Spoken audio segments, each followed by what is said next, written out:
አርዕስተ ዜና የኢትዮጵያ አዲሱ የቃል ኪዳን ሰነድ ወይም ሀገራዊ ምክክር ከቂም በቀል ስብራት ወደ አንድነት የሚያሸጋግር ድልድይ ነው ተባለም። የዲላ ዩኒቨርሲቲ ልዩ ፍላጎትና አካቶ ትምህርት ዳይሬክቶሬት አካዳሚክ ጉዳዮች ምክትል ፕሬዝዳንት ጽሕፈት ቤት ጋር በመተባበር በዲጂታል ትራንስፎርሜሽን ዙሪያ የግንዛቤ ማስጨበጫ ስልጠና ተሰጠ። በዜና 7 ወጃችን ከውጭ በትንታኔ የምንመለከተው ጉዳይ ቻይና እውነተኛ ሀያል ሀገር ሆናለች ተብሏል። በሌላ በኩል ከስፖርታዊ ጉዳዮች በዜና 7 በሲቢኢ ኢትዮጵያ ፕሪሚየር ሊግ መሪው ሲዳማ ቡና 3ኛ ተከታታይ ጨዋታ ተሸነፈ። የእንግሊዝ ፕሪሚየር ሊግ የውድድር ዓመቱ ምርጥ ተጫዋችና አሰልጣኝ እጩዎች ይፋ ሆነዋል የሚሉት በዜና 7 ወጃችን አቤት አድርገን የምንመለከታቸው ጉዳዮች ይሆናል።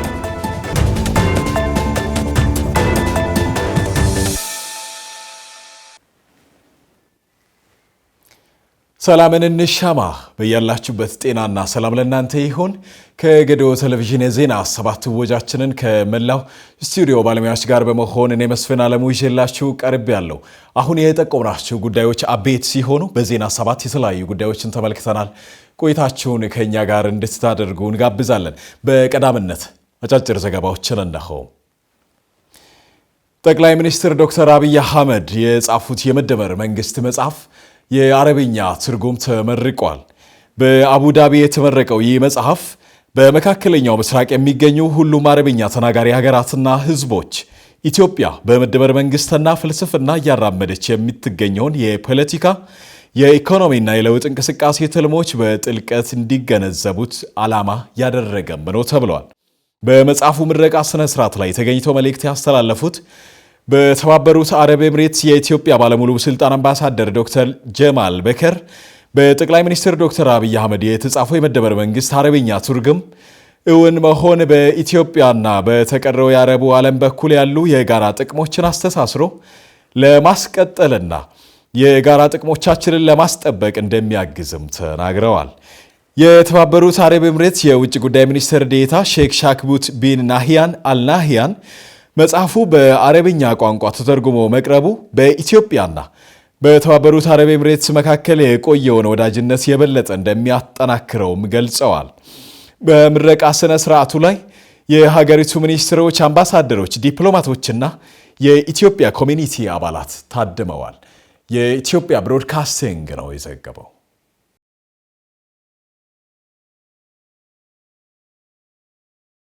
ኢትዮጵያ በዓለም አቀፉ አስተዳደርና ባለብዙ ወገን ስርዓቶች ላይ ማሻሻያ እንዲደረግ ጠይቃለች። ኢትዮጵያ እኩልነት፣ ሚዛናዊ ውክልና፣ ተቀባይነት ያለውና ፍትሐዊነት የሰፈነበት የዓለም ስርዓት ለመገንባት በብሪክስ ቤተሰብና በሰፊው ባለብዙ ወገን ስርዓት ውስጥ አብሮ ለመስራት ቁርጠኛ መሆኗን የኢትዮጵያ ልዑክ በ2026 የብሪክስ ስብሰባ ላይ ባስተላለፈው መግለጫም አረጋግጠዋል። ልዑኩ በማሻሻያዎችና በነባራዊ ሁኔታዎች ቀጣይነት መካከል ጥንቃቄ የተሞላበት ሚዛን የመጠበቅን አስፈላጊነት ጨምሮ በዋና ዋና የዓለም አቀፍ አስተዳደርና ባለብዙ ወገን ስርዓቶች ማሻሻያ ላይ የኢትዮጵያን አቋም አጉልተዋል። በዚህ መሰረት በተባበሩት መንግስታት ድርጅት የጸጥታው ምክር ቤት ማሻሻያ ላይ ኢትዮጵያ በዝለወኔ ስምምነት ወይም ኮንሰንሰስ እና በስርቴ መግለጫ ዲክላሬሽንስ ላይ በተደነገገው መሰረት ከአፍሪካ የጋራ አቋም ጎን በጽናት እንደምትቆም ልዑኩ ገልጸዋል። በተጨማሪም የአፍሪካ ውክልና አፈጻጸምና ዝርዝር አካሄድ ውሳኔ ሙሉ በሙሉ ለአህጉሪቱ ራሷ መተው እንዳለበት ልዑካን ቡድኑ በአጽንኦት አሳስበዋል። በፋይናንስና ተቃዋሚ ማሻሻያዎች ረገድ ልዑኩ በዓለም አቀፍ ኢኮኖሚ ውስጥ ካለው አንጻራዊ ድርሻ አንጻር የሀገራት የውክልና ማስተካከያ መደረግ እንዳለበትም ነው ያስገነዘበው። ከኮታ ማስተካከያ ባለፈም የሚደረጉ ማሻሻያዎች የሀገራትን ነባራዊ ሁኔታ መሰረት ያደረገ ፍትሐዊና ሚዛናዊ የኢኮኖሚ ስርዓት እንዲኖር ለማረጋገጥ ማገዝ እንዳለባቸውም ነው የገለጸው። ዝቅተኛ ገቢ ያላቸውንና በማደግ ላይ ያሉ ሀገራትን ለመደገፍ የዕዳ ሽግሽግ ወይም ማሻሻያ አሰራሮችን በአስቸኳይ ማሻሻል እንደሚያስፈልግም ልዑካን ቡድኑ ጠቁመዋል። በዓለም የንግድ ድርጅት ማሻሻያን በተመለከተም ኢትዮጵያ የድርጅቱ አባል ለመሆን በንቃት እየተደራደረች መሆኑንም ልዑኩ ጠቅሰዋል። ዓለም አቀፉ ማህበረሰብ የአባልነት ሂደቱን በማደግ ላይ ያሉ ሀገራትን ነባራዊ ሁኔታ እንዲያገናዝብ አድርጎ እንዲያሻሽልም ነው ጥሪ ያቀረቡት። ፍትሐዊነትን ለማረጋገጥ የክርክር መፍቻ ስርዓቱን ማጠናከር እንዲሁም ያላደጉ ሀገራት በአካባቢ ጥበቃ ፖሊሲ ስም ከሚጣሉና በረቀቀ መንገድ ከሚተገበሩ የንግድ ገደቦች ሊጠበቁ እንደሚገባም ነው ልዑኩ ያሳሰበው። ዘገባው የኢትዮጵያ ብሮድካስቲንግ ኮርፖሬሽን ነው።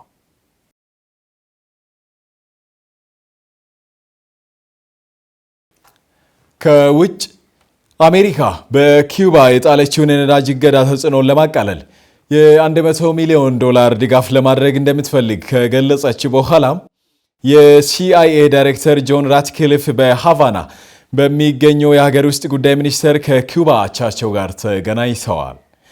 ከኪዩባ በኩል የተሰጠው መግለጫም እንዳመለከተው የባለስልጣናቱ ውይይት ያተኮረው ሃቫና ለአሜሪካ ደህንነት ስጋት አለመሆኗን በመግለጽና ቀጣይ የሚደረጉ ንግግሮችን ማሻሻል ላይም ነው። አንድ የሲአይኤ ባለስልጣን ለቢቢሲ አሜሪካ አጋር ለሲቢኤስ ኒውስ እንደተናገሩት አሜሪካ ኩባ መሰረታዊ ለውጦችን ካደረገች ብቻ በኢኮኖሚና በደህንነት ጉዳዮች ላይ ለመሳተፍ ዝግጁ ነችም ብለዋል። አሜሪካ በአገሪቱ ላይ የጣለችውን የነዳጅ ዘይት እገዳ በአገሪቱ ላይ ከፍተኛ የነዳጅ እጥረት የፈጠረ ሲሆን በዚህም የተነሳ ሆስፒታሎች መደበኛ ስራቸውን እንዳይሰሩና ትምህርት ቤቶችና የመንግስት ቢሮዎች እንዲዘጉም አስገድደዋል። በተናጠል የኩባ ፕሬዝዳንት ሚጌል ዲያዝ ካኔል እርዳታ ከመስጠት ይልቅ አሜሪካ የጣለችውን እገዳ ካነሳች ሁኔታዎች በፍጥነት ሊሻሻሉ ይችላሉም ብለዋል።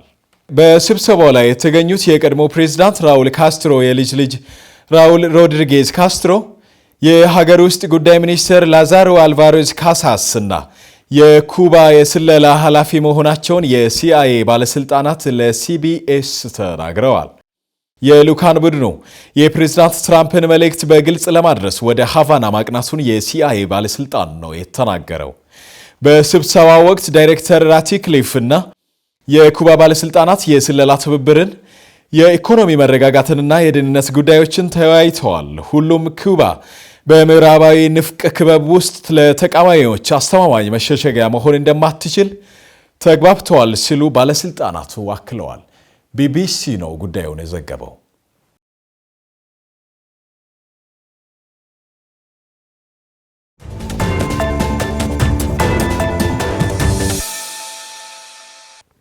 የዜና ሰባት ወጃችን በዝርዝር ወደ ተመለከታቸው ጉዳዮች ይዘልቃል። ቆይታችሁ አሁንም ከዜና ሰባት ገድኦ ቴሌቪዥን ይሁን።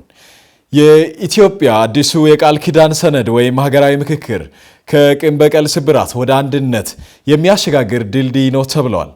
አብነት አበበ ተከታዩን አጠናክረዋል።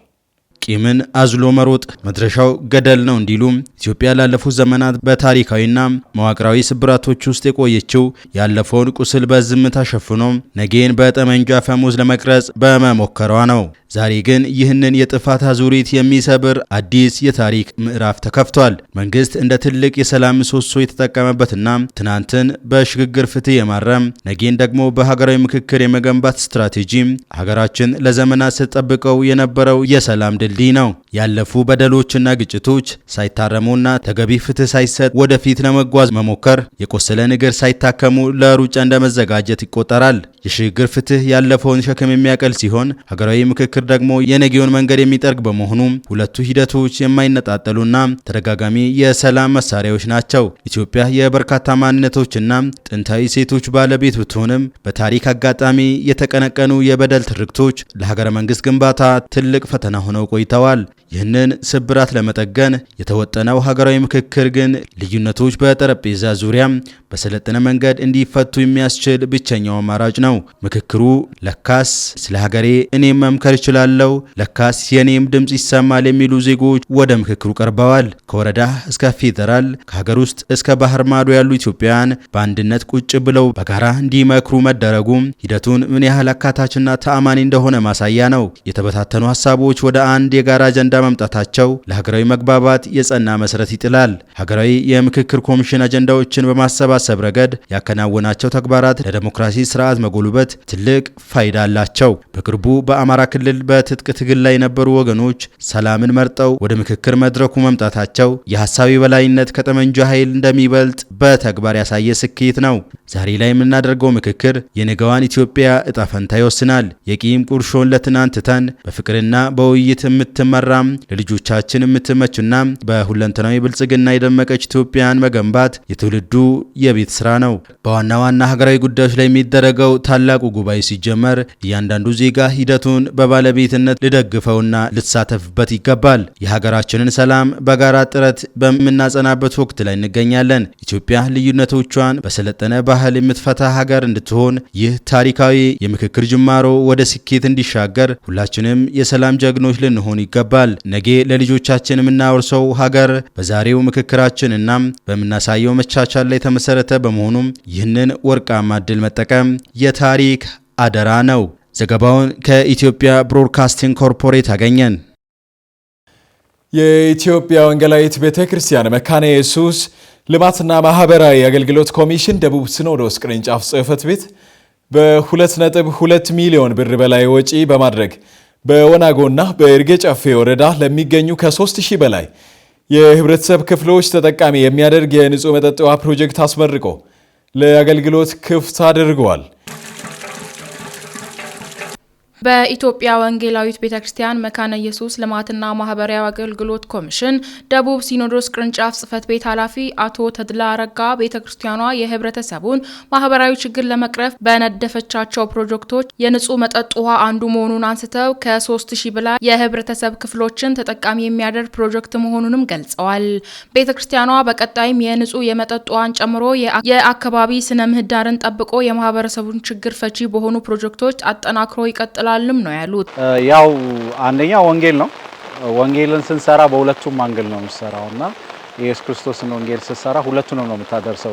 ለነዚህ ችግር ላለባቸው ሰዎች መድረስ ስላለበት ከዛ አንፃር ሰዎች ያልደረሱበት ቦታ ላይ ደርሰን ስራዎችን እንሰራለን በስፋት። ይሄ ነው ትልቁ። እንደዛውም ደግሞ አሁን የሚያስፈልጋቸው ኒዲ ነው የምንላቸውና ለነዛ ሰዎች የሚያስፈልጋቸውን ሰዎች መድረስ የኛ ነው ብለን ነው የምናስበውና ሞቷችንም እሱ ነው። ሁለንተናዊ ማገልገል ነው። ለዛ ነው ይሄንን ስራ የምንሰራው። ቀጣይነት አሁን በዚህ ቀጣይ ሳምንት ላይ አንድ ጨፌንና ወናጎን ያቀፈ ፕሮጀክት አለ። እሱን እናደርጋለን። ዛሬ እዚህ መተን ያስመረቅነው ውሃ ይቀጥላል። በቀጣይም እሱን ስራ የምንሰራው ነው የሚሆነው። በስፋት እንሰራለን። ቡሌና ረጴም ሳይቀር አሁን የምንሰራቸውን ስራዎች እየሞከርን ያለነው። ያው እኛ በር ነው የምናንኳኳው። በር አንኳኩተን እኛ ብዙን ጊዜ ራሳችንን የምንለው ለማኞች ነን። ለምንን ባመጣ ነው የምንሰራውና ያንን ስራ እየሰራን ያለነው። በዛ ስራ አሁን እግዚአብሔር ቢፈቅድ ፊታችን ሰኞ አንድ ላውንች እናደርጋለን። ወናጎንና ይርጋ ጨፌን የያዘ ፕሮጀክት አለን። ሰፋ ያለ ለ4 ዓመት የሚቆይ ፕሮጀክት አለን። የኢትዮጵያ ወንጌላዊት ቤተክርስቲያን መካነ ኢየሱስ ልማትና ማህበራዊ አገልግሎት ኮሚሽን ደቡብ ሲኖዶስ ቅርንጫፍ ጽሕፈት ቤት ፕሬዝዳንት ቄስ ወልዴ አየለ የንጹህ መጠጥ ውሃ መርቀው በከፈቱበት ወቅት ህብረተሰቡ ንጹህ መጠጥ ውሃ አገልግሎት ተጠቃሚ ለማድረግ ቤተክርስቲያኗ ትኩረት አድርጋለችም ብለዋል። የንጹህ መጠጥ ውሃ አገልግሎት ክፍት መሆኑ የህብረተሰቡን የመልካም አስተዳደር ችግሮችን ለመቅረፍ በመንግስት ጎን በመሆን እየተሰራ እንደሚገኝም ተናግረዋል። ለማህበረሰቡ ትልቅ አገልግሎት ነው። ከአንድ በኩል መንግስትም እየሰራ ያለ መንግስት ደግሞ መድረስ ባልቻለበት ቦታ ላይ የመካነ ኢየሱስ ድርጅት ደግሞ ይሄንን ስራ ሲሰራ ለማህበረሰቡ ከሁለቱም በኩል አንድ ላይ የተቀናጀ ማህበረሰብን የሚጠቅም ልማት ነው ብለን ልንወስደው እንችላለን። ንጹህ የመጠጥ ውሃ ፕሮጀክት ግንባታ ተጠናቆ አገልግሎት መስጠት መጀመሩን ዘርፈ ብዙ ጠቀሜታ እንዳለው የጌዲዮ ዞን ውሃና ማዕድን ኢነርጂ መምሪያ ኃላፊ አቶ ደረጀ ባሊ ገልጸዋል። በመንግስት መሸፈን ያልቻሉ የህዝብ መሰረት ጥያቄዎችን በመመለስ የሚያደርጉትን ተሳትፎ የሚበረታታ መሆኑን አክለው በዞኑ ንጹህ የመጠጥ ውሃ ተደራሽነትን የሚያግዝ በመሆኑ መሰል ተግባራት ተጠናክረው መቀጠል እንዳለባቸውም ተናግረዋል። ያው ዞናችን ባለፉት 3 ዓመታት በውሃ ላይ በተሰጠው ከፍተኛ ትኩረት መንግስትም ሆነ የዞን መንግስታችን በሰጠው ትኩረት የዞናችን ሽፋን 25.6 ከነበረበት ዛሬ ላይ 35.3% ደርሷል። ያ ማለት የዞናችን መንግስት እንደዚሁ የክልሉና የፌደራል መንግስት በሰጠው ከፍተኛ ትኩረት የውሃ ሽፋናችን ከጊዜ ወደ ጊዜ እየጨመረ ወደ ማደግ እየመጣ ያለበት ሁኔታ ላይ ነው ያለነው ማለት ነው። እንደሚታወቁት እንግዲህ ባለፉት ቅርብ ጊዜያት ላይ ትላልቅ የውሃ ፕሮጀክቶችን አስመርቀናል።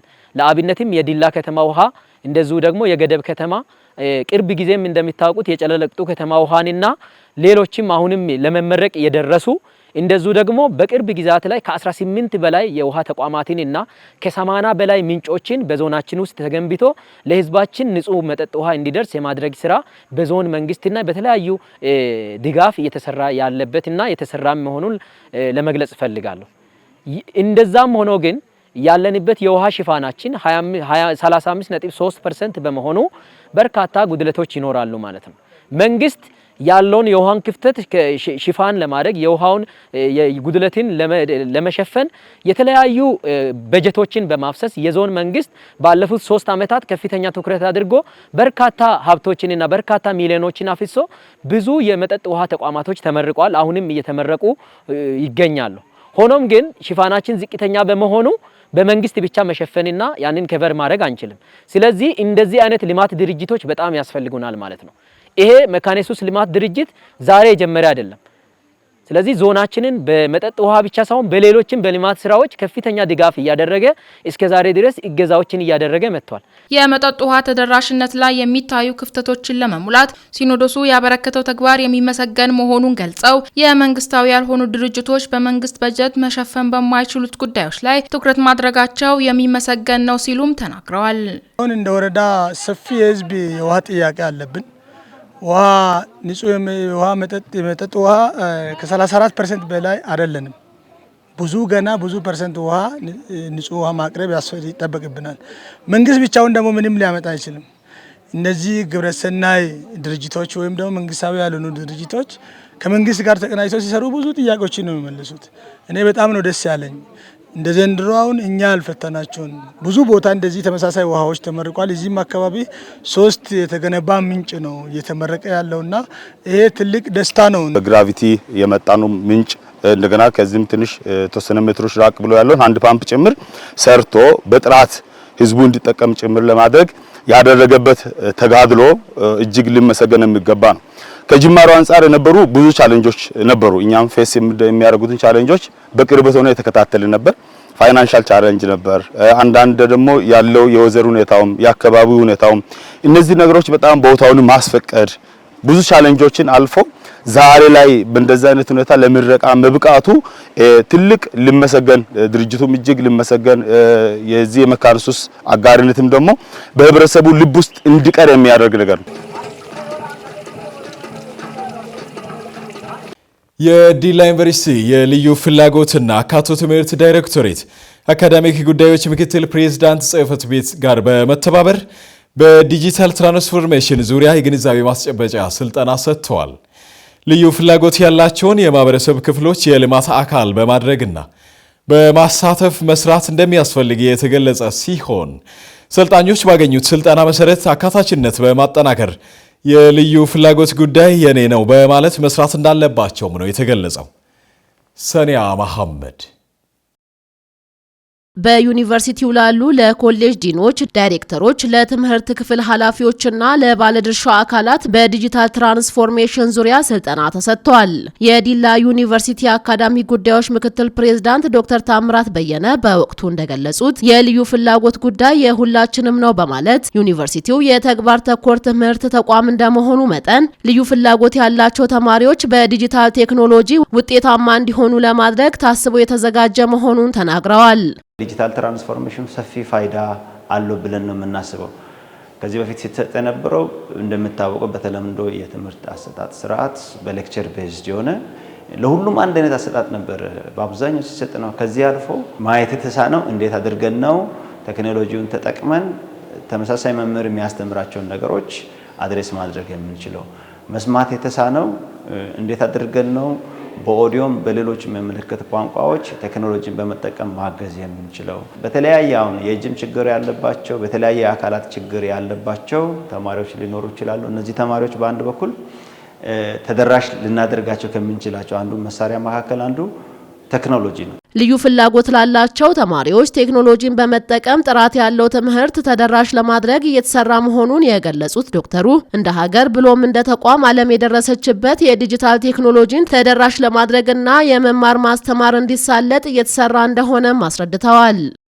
በፊት ሙሉ በሙሉ በአካል በመገናኘት መምህርና ተማሪ የሚያስተምሩ አሁን ወደ ቴክኖሎጂ ይመጣል። ከፊል ፕሮግራሙ ከፊል ትምህርቶችን በኦንላይን እንዲሰጥ ከፊሉን ደግሞ ፌስ ቱ ፌስ እንዲሰጥ የማስቻል በዚህ ዙሪያ እየሰራን ኦንላይን ደግሞ አለ ፉሊ ኦንላይን የምንሰጣቸው ትምህርቶች አሉ።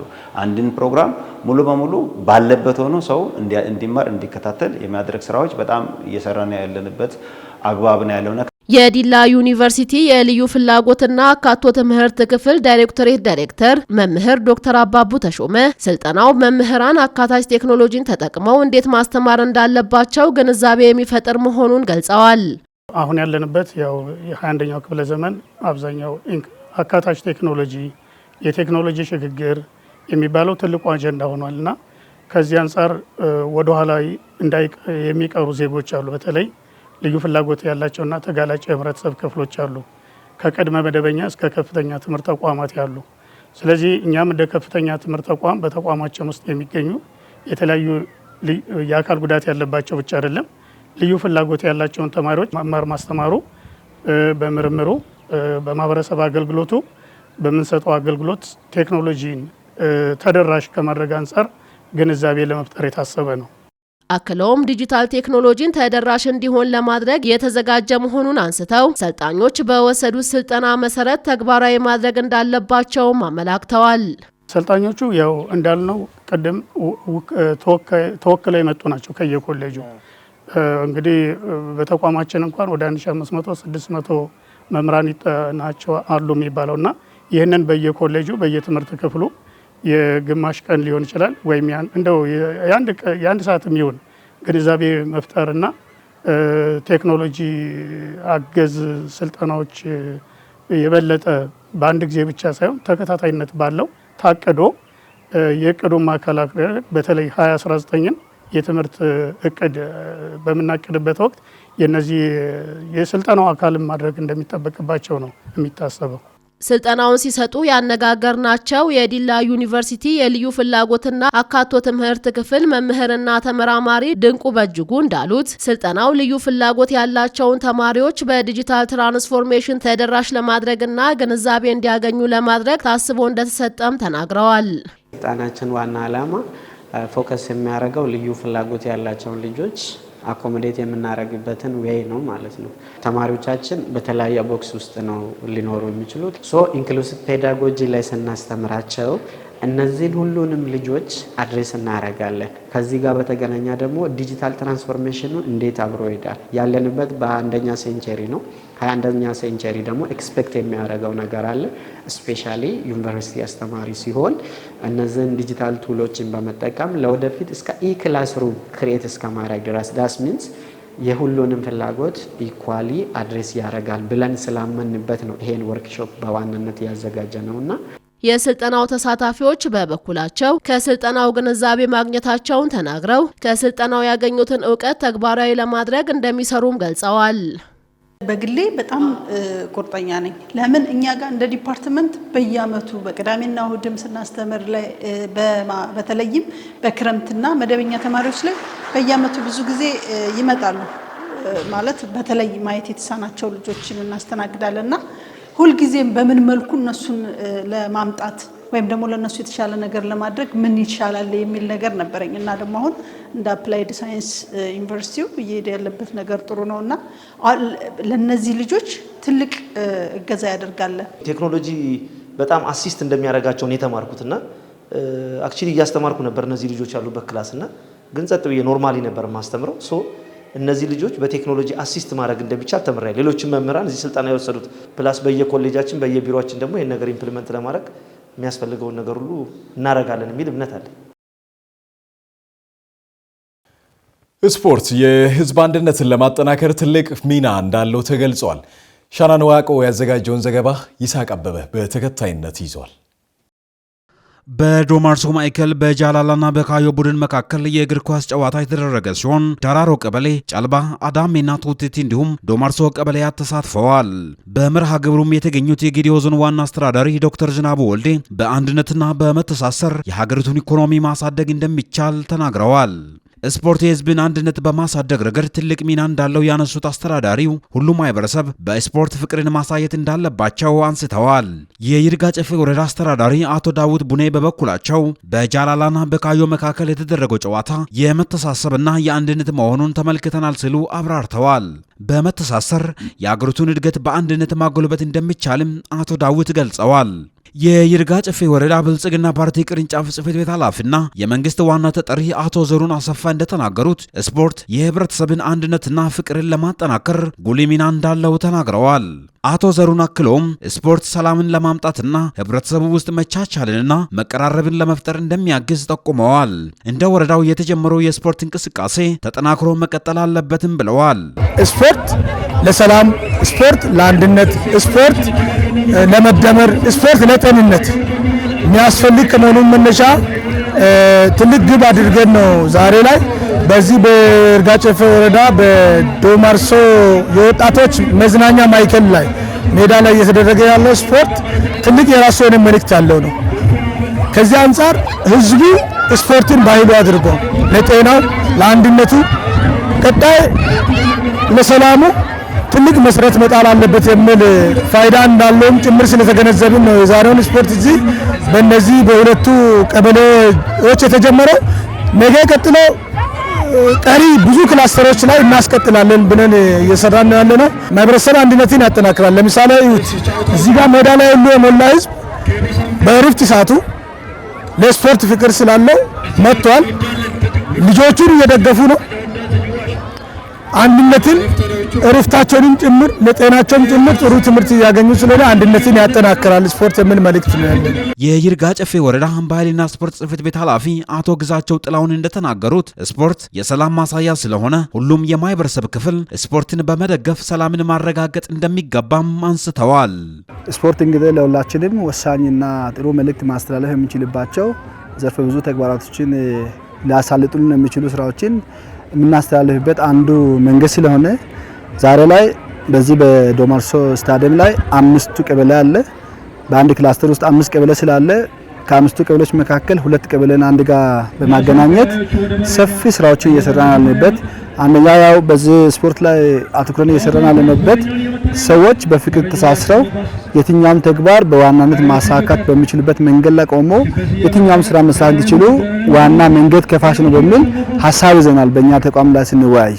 ከዚህ መነሻ ዛሬ ላይ በክላስተር የጀመርነውን ይህንን ስፖርት በሁሉም ክላስተር ላይ አጠናክረን በማስቀጠል የትኛውም ስራ በፍቅር በመተባበር የምንሰራባቸው ስራዎች ሊኖሩ ስለሚችሉ ስፖርት ግን ለዚህ በመተባበርና በፍቅር ለምንሰራቸው ስራዎች አንዱ መንገድ መክፈቻ ሊሆን ስለሚችል በዚህ አጋጣሚ ስፖርት አንደኛ ለጤናችንም ነው፣ ሁለተኛ ደግሞ ህብረተሰቡን ወደ አንድ ማዕከል ሊሰበስብልን የሚችል አንዱ ተግባር ስለሆነ ስፖርት በማህበረሰቡ ዘንድ ትስስርን ለመፍጠር ትልቅ ሚና እንዳለው በዶማርሶ ማዕከል አግኝተን ያነጋገርናቸው ነዋሪዎች ተናግረዋል። ስፖርት ያው እንደሚታወቀው አካባቢውን አንድ ከማድረግ አንጻር ትልቅ ሚና አለው። ይሄ አካባቢ ሴንተር ነው። 4 ቀበሌዎችን አንድ ላይ አድርጎ የያዘ ነው። እዚህ ቦታ ላይ ውድድር ሲካሄድ ከበፊት ጀምሮ ሁሉም ሰዎች ከተለያየ ቦታ እየመጡ ነው ፓርቲሲፔት የሚያደርጉበት ማለት ነው። ስለዚህ ማህበራዊ ፋይዳው ትልቅ ነው። ተመልካቾች የምትከታተሉት የዜና 7 ወጃችን ከጌዲዮ ቴሌቪዥን አሁንም ቀጥሏል። በትንታኔ ወደ ተመለከትነው ወደ ውጭ ጉዳይ እናልፋለን። ቻይና እውነተኛ ሀያል ሀገር መሆኗ ተገልጿል። የአሜሪካ ፕሬዝዳንት ጽሕፈት ቤት እንዳስታወቀው ሁለቱ ልዕለ ሀያላን ሀገራት አሜሪካና ቻይና ኢራን የኒውክሌር ጦር መሳሪያ በፍጹም እንዳይኖራት በሚለው ነጥብ ላይ የጋራ ስምምነት ላይ መድረሳቸው ተገልጿል። ለዓለም አቀፉ የትንታኔ ዘገባ ደመላሽ ጉልማ በብዙ የንግድና ጂኦፖለቲካ ጉዳዮች ላይ የማይስማሙት ዋሽንግተንና ቤጂንግ የኢራን የኒውክሌር ጉዳይ ላይ ለዓለም ስጋት መሆኑን በጋራ አምነውበታል። ስማቸው ያልተጠቀሰ ከፍተኛ የዋይት ሃውስ ባለስልጣን እንደገለጹት ሁለቱም ሀገራት ኢራን የኒውክሌር ቴክኖሎጂን ለጦር መሳሪያነት እንዳታውል ጫና ለማድረግ ተስማምተዋል። የዓለም የኃይል ሚዛን ራሱ እየተናገረ ነው። ፕሬዝዳንት ዶናልድ ትራምፕ በ10 ወራት ውስጥ ብቻ ለሁለተኛ ጊዜ ወደ ቻይና ተመላልሰዋል። በአንጻሩ ግን የቻይናው ፕሬዝዳንት ዢ ጂንፒንግ ወደ አሜሪካ አልተጓዙም። ይህ ግልጽ ልዩነት በዓለም መድረክ ላይ ማዘዣውን ማን እየተቆጣጠረ እንደሆነ ለብዙ ታዛቢዎች ታላቅና አስገራሚ መልእክት አስተላልፏል። የትራምፕ ተደጋጋሚ ጉዞዎች የሚያሳዩት ነገር ቢኖር ዋሽንግተን ለውጥን፣ ስብሰባዎችንና የበላይነትን ለማግኘት የምትንቀሳቀስ መሆኗን ሲሆን ቤጂንግ ግን ባለችበት ለመቆየት ሙሉ እምነት እንዳላት ነው የሚያሳየው። በዲፕሎማሲ ውስጥ የሚታዩ ምስሎች ትልቅ ትርጉም አላቸው። ይህ እውነታ ደግሞ አንድ ታሪክ ይነግረናል። ቻይና ከእንግዲህ የአሜሪካ ይሁንታ አትጠብቅም። አሜሪካ ተመላልሳ የቻይናን ይሁንታን እየጠየቀች ያለች አስመስሎባታል። የቻይናን መነሳት የሚደግፉ ወገኖች ይህ ቅጽበት በዓለም ፖለቲካ ውስጥ ሰፊ ለውጥ መኖሩን ያሳያል ይላሉ። አሜሪካ አሁን ኃይሏን ልታሳይ ትችል ይሆናል። ነገር ግን ቻይና ከቀን ወደ ቀን የዓለምን ትኩረት እየሳበች ድሮኖችን እየቀረጸችና ተቀናቃኞቿን ወደ ደጃፏ እንዲመጡ እያስገደደች ነው። ጉዳዩ ለትራምፕ ተቺዎች መልእክቱ ግልጽ ነው። ይህ ታላቅ የኃይል ሽግግር የዓለማችንን የወደፊት እጣ ፋንታ ወደ ሌላ ወገን እያመራው ለመሆኑ ምንም ጥርጥር የለውም። ታሪክ እየተቀየረ ነው። አስፈሪውና አስደንጋጩ የመካከለኛ ምስራቅ ጦርነት የሰዓታት ልዩነት ያላቸው አሰቃቂና ምስጢራዊ ክስተቶችን እያሳየ 74ኛውን ቀን አስቆጥሯል። የክስተቱን ድንገተኝነት በእሳተ ገሞራ መስለውታል። ዶናልድ ትራምፕ ቻይና ገብተው ከፕሬዝዳንት ዢ ጂንፒንግ ጋር በታላቁ የህዝብ አዳራሽ ተገናኝቷል። አሜሪካ በኢራን ላይ ጫና ለመፍጠር የቻይናን እጅ ስትፈልግ፣ ቻይና ደግሞ የአሜሪካ የንግድና የቴክኖሎጂ ማዕቀቦች እንዲላሉላት ትፈልጋለች። ሁለቱም ይፈልጋሉ፣ ግን ዝቅ ማለት ደፍሮ የሚናገር ጠፋ እንጂ። የአሜሪካኑ ምክትል ፕሬዝዳንት ጄዲ ቫንስ በሰላም ንግግሩ ላይ ተስፋ የሚሰጥ እድገት እንዳለ ቢናገሩም የቴህራን ምላሽ ግን እሳት የላሰ ነው። አንድም እርምጃ ወደ ኋላ አንልም፣ ለማንኛውም ጥቃት የማስተማሪያ ምላሽ ለመስጠት ዝግጁ ነን በማለት ኢራን እየመለሰች ነው። በታሪክ ለመጀመሪያ ጊዜ የእስራኤል ጦር ከ1978 ጀምሮ የሉዓላዊነት ወሰን ሆኖ የቆየውንና በተባበሩት መንግስታት ድርጅት ውሳኔ 1701 የተከለከለውን በደቡብ ሊባኖስ የሚገኘውን የሊታኒ ወንዝ ተሻግሯል። ይህ እስራኤል ወደ ሊባኖስ ይበልጥ ጣልቃ እየገባች መሆኑን ያሳያል ተብሏል። እስራኤል በሊባኖስ ጢሮስና ሲዶና ከተሞች ላይ በሰነዘረችው ጥቃት እናት፣ 2 ህጻናትና ንጹሃን ዜጎችን ጨምሮ 12 ሰዎችን ቀጥፋለች። የተኩስ አቁም ስምምነቱ ሊያበቃ 3 ቀናት ብቻ ሲቀሩት ግጭቱ በርትቷል። ዋሽንግተን ፖስት የምርመራ ዘገባ እንዳጋለጠው የኢራን ሳተላይት ምስሎች ከኢዩና ፕላኔት ላብስ መረጃዎች ጋር በማነጻጸር ማረጋገጫ አግኝተዋል። በመካከለኛው ምስራቅ በሚገኙ የአሜሪካ የጦር ሰፈሮች ውስጥ ቢያንስ 228 ህንፃዎች፣ መጋዘኖች፣ የነዳጅ ማከማቻዎች፣ ራዳሮችና የአየር መከላከያ ስርዓቶች ወድመዋል። ይህ ፔንታጎን በይፋ ካመነው በላይ እጅግ ከፍተኛ ውድመት መሆኑን የዘገበ ሲሆን የአሜሪካ ስለላ ሰነዶች እንደሚያሳዩት ኢራን የሚሳኤል ማስወንጨፊያዎቿን የአሜሪካ ፕሪሽን ስትራይክ ሚሳኤል ሊደርስባቸው ከሚችለው ርቀት በላይ እያሸሸች መሆኑን አብራርተዋል። አሜሪካ ይህንን ለመመከት ዳርክ ኤግል የተሰኘውን ዘመናዊ የሃይፐርሶኒክ መሳሪያ ለመጠቀም እያሰበችም ነው ተብሏል። በሊባኖስ የተደረገው የተኩስ አቁም ስምምነት የፊታችን ግንቦት 9 ወይም ሜይ 17 ያበቃል። ምንም እንኳን በዋሽንግተን ንግግር ቢደረግም ስምምነቱ ካበቃ በኋላ ምን እንደሚሆን እስካሁን የታወቀም ምንም አይነት እቅድ የለም። ሰዓቱ እየበረረ ነው። ቀጣይ ጦርነት የሚቀጥል ከሆነ ሁለቱም አካላት ክፉኛ ሊጎዳዱ ይችላሉ የሚሉ የፖለቲካ ተንታኞች ፍርሃታቸውን እየገለጹ ይገኛል። በታሪክ ረጅሙ የኢንተርኔት መዘጋት ኢራን ላይ ተደርጓል። ኢራን ውስጥ የተጣለው አጠቃላይ የኢንተርኔት እገዳ 74ኛ ቀኑን በመያዝ በዓለም ታሪክ ረጅሙ ሆኖ ተመዝግቧል። ይህ እገዳ በኢራን ኢኮኖሚ ላይ እስካሁን ከ2 ቢሊዮን ዶላር በላይ ኪሳራ አድርሷል። ትራምፕ ቤጂንግ ናቸው። ምንና ስለምን ተስማምተው እንደሚመለሱ የሚታወቀው በሚዲያ የሚታየውና የሚነገረው ብቻ ነው። በሚስጥር ምን ተወስኖ ማን በኢራን ቦታ ተተክተው እንደሚደበደብ አይታወቅም። ቫንስ ድርድሩ ተስፋ አለው ብለዋል። የአሜሪካ ጦር ሰፈሮ ክፉኛ ፈርሷል። የእስራኤል የተኩስ አቁም ሊያበቃ 3 ቀናት ቀርተውታል። ቀጥሎ ያለው ማንም የሚያውቀውና የሚወስነው የለም እየተባለ ነው ሲሉ ሲጂቲኤን እና ቲአርቲ ዘግበዋል።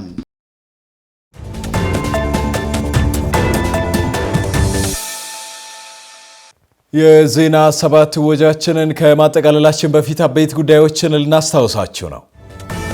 የኢትዮጵያ አዲሱ የቃል ኪዳን ሰነድ ወይም ሀገራዊ ምክክር ከቂም በቀል ስብራት ወደ አንድነት የሚያሸጋግር ድልድይ ነው ተባለም። የዲላ ዩኒቨርሲቲ ልዩ ፍላጎትና አካቶ ትምህርት ዳይሬክቶሬት አካዳሚክ ጉዳዮች ምክትል ፕሬዝዳንት ጽሕፈት ቤት ጋር በመተባበር በዲጂታል ትራንስፎርሜሽን ዙሪያ የግንዛቤ ማስጨበጫ ስልጠና ሰጠ። በዜና 7 ወጃችን ከውጭ በትንታኔ የተመለከትነው አቤት ጉዳይ ቻይና እውነተኛዋ ሀያል ሀገር መሆኗ ተገለጸ። የሚሉት በዜና 7 ወጃችን አቤት አድርገን ስፖርታዊ ዘገባዎችን ጨምሮ ከተመለከትናቸው ጉዳዮች ሲሆኑ የዜና 7 ወጃችን አሁን በተከታተላችሁት መልኩ ተጠናቋል። የዜና 7 ወጃችንን ከመላው ስቱዲዮ ባለሙያዎች ጋር በመሆን እኔ መስፍን አልመው ወደ እናንተ ሳደርስ ቆይታ አድርጌያለሁ። ከጌዲዮ ቴሌቪዥን በሁለቱም ቋንቋዎች ወደ እናንተ የሚደርሱ ሌሎች ዝግጅቶች አሁንም ወደ እናንተ መድረሳቸውን ይቀጥላል። ዜና 7 በእኔ በኩል በዚሁ ያበቃል። ሰላምን እንሻማ። በያላችሁበት ጤናና ሰላም ለእናንተ ይሁን። መልካም ጊዜ